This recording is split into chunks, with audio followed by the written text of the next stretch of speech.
আপনি হঠাৎ অনেক দিন পরে এলেন। আরে আবার বলিয়েন না আপা, আমাকে আর বলিয়েন না।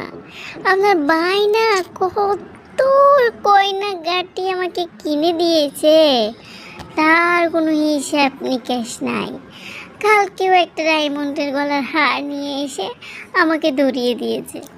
সেজন্য বলি বিয়ে শাদি করলে বড় লোক জামাই দেখে বিয়ে করা উচিত। গয়নাগাটিতে আমাকে কোনো দিক দিয়ে অপূরণ রাখেননি। আরে আমি তো গয়নাগাটি পরিই না, এত গয়নাগাটি পরার সময় আছে? আর এত গয়নাগাটি পরেই বা কী হবে? আছে যে, সেটা কি আর মানুষকে দেখানোর দরকার আছে বলেন? আপনার ভাইও না এটা বুঝে না, শুধুই আনতে থাকে। ও তাই নাকি ভাবি? তাহলে তো খুবই ভালো। আপনি কত গয়নাগাটি পান, আমরা তো চাইতে চাইতে গলার পানি শুকিয়ে ফেলি, তাও পাই না।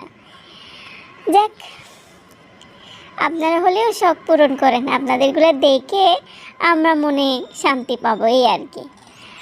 হ্যাঁ আপা, আর কি করবেন, যখন নিজে কিনতে পারছেন না তখন আমাদেরগুলো দেখি হলে একটু মন জুড়াবেন আর কি। হ্যাঁ আপা, হ্যাঁ, আপনাদেরগুলাই দেখে মন জুড়াই।